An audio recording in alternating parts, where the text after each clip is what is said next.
Hey guys, Chris Jenkins here, and in this video I want to talk to you about buying new equipment, new drum gear, cymbals, toms, snares, pedals, drumsticks, all that good stuff. Now this is something that every musician goes through. We need new sounds, we want new equipment, we have to replace equipment. Obviously as drummers we tend to break things like cymbals.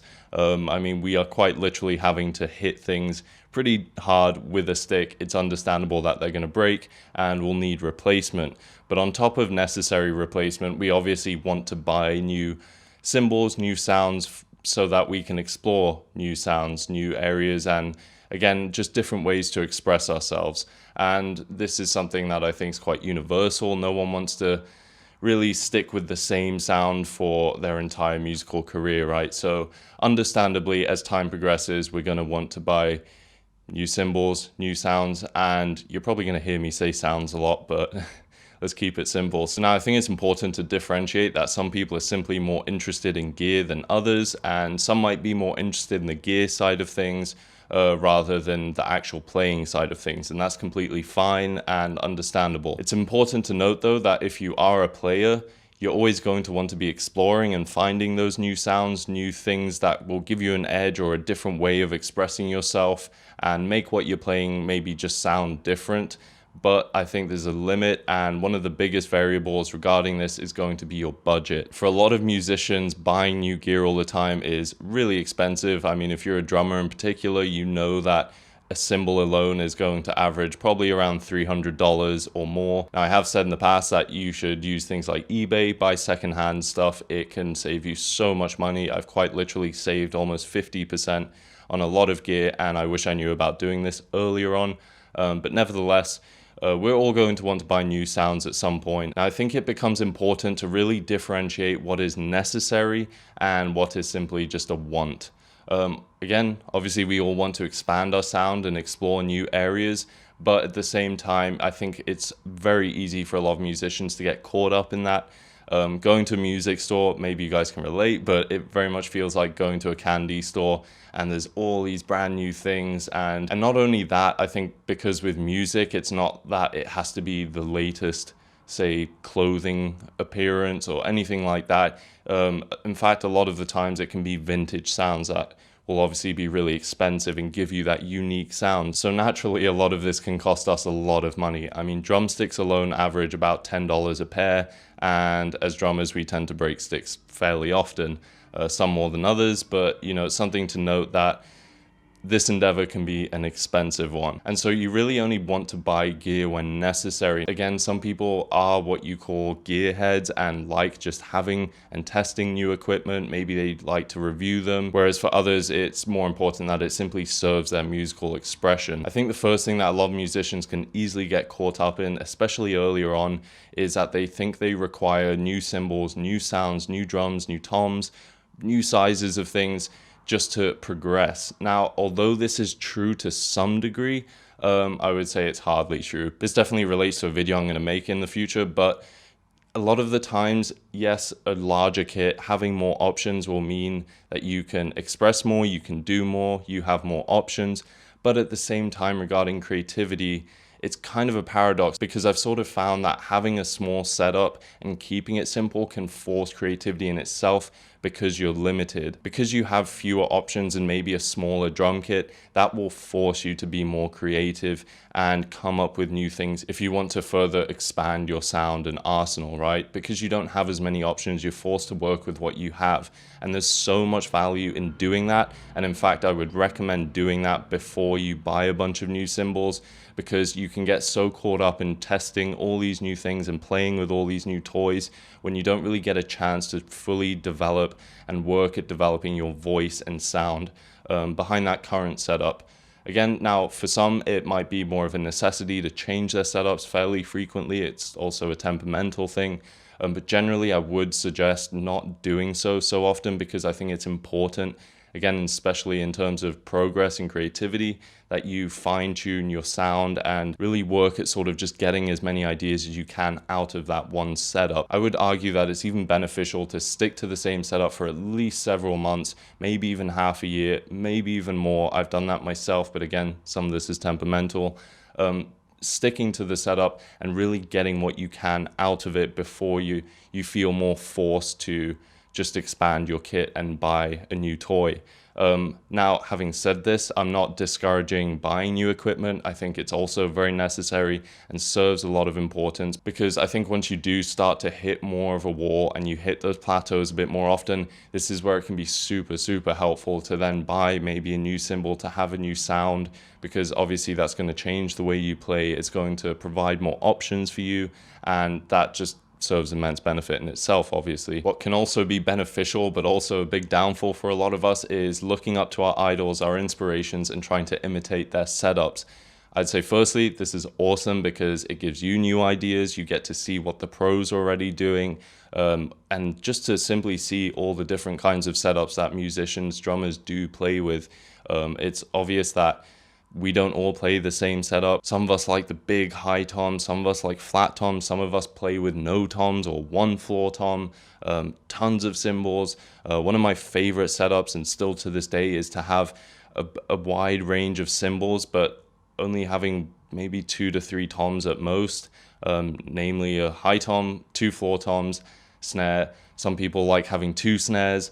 Some people want like the clave, pedals, and tons of pedals. There's so many different options. So obviously this is going to vary for drummers, and we all have different limb lengths, for example, which will also affect our setups.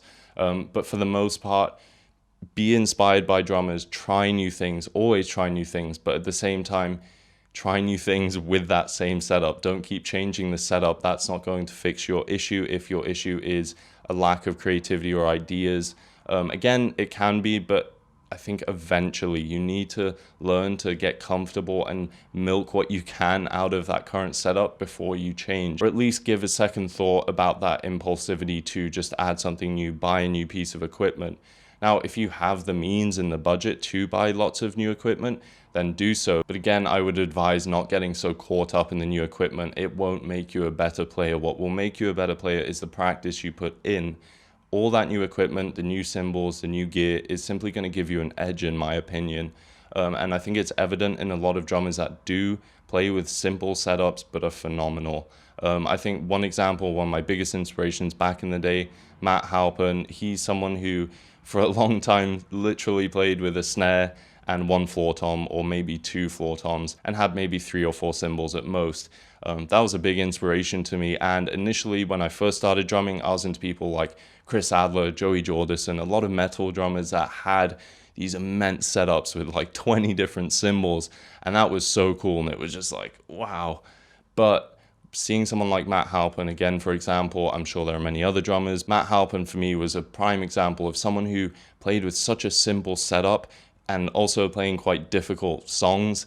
That just really gave me a lot of new perspective, and was like, wow, it really enticed me to then explore the simplicity. And I think there's so much value in playing simple setups as opposed to the big ones where you have like 20 cymbals and 10 different toms and side snares and all this. Now again, I think after a point you want to start changing the sound and continuing to grow and try new things. That's very much a fundamental in music and drumming, but don't get carried away in it. That's sort of the main takeaway, especially again because a lot of us musicians have to spend a lot of money to get new gear, and a lot of us can't always do so. So it's wise to really think hard about whether or not it's necessary. If you can, make sure that urge to try a new setup feels really genuine. Again, I think a lot of this applies to most drummers who aren't sort of gearheads predominantly. We just want to explore our musicality and continue to progress as musicians. That's where I'm saying that it's necessary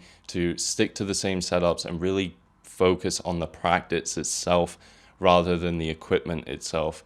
I've seen drummers progress and make really great progress from simple setups. There are even examples of like people like Nate Smith who play with quite literally a hi-hat and a snare most of the time and are super creative and have plenty of ideas. Now, of course, when you add that extra splash or that extra crash or ride, it opens up a lot of new options, but don't get caught up with it because it's an endless cycle. You'll get that new cymbal and it's really satisfying, but the novelty wears off, and after a few months you'll be back to wanting something new and continuously adding cymbals and stuff. And funnily enough, I think once you do that enough, you'll find that actually I want to downgrade and go to a really cymbal setup. So it's a never-ending cycle. The emphasis should be on the practice itself and not the gear. So if there's anything you can take away from this video, and believe me from experience, is to not get caught up in the setups and constantly changing your setup, because I think that can actually hurt your progress in the long run.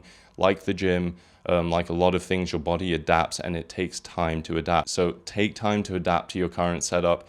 Get what you can out of it, and once you reach that point where you genuinely feel like you need new ideas and you need new options, then go ahead and make that purchase. It's also important to note that maybe you've just broken your cymbals, and something you can do then, which I've done myself and other drummers do, is to simply try stacking them. So without buying new gear, you can quite literally just combine pieces of gear, cymbals, things that you already have to create new sounds. Also things just like dampening your snare by putting a wallet on it or some kind of material, moon gel, different tunings. There's so many ways to get different sounds out of your kit without having to buy a lot of new fancy equipment. So keep that in mind. It's so enticing to buy all those new cymbals, and believe me, I have that urge all the time, but just try not to act on it, because you'll find that it's just like buying that new luxury item where you get it, you feel really good in the moment, and that subsides and you've just spent all that money. So focus on the practice,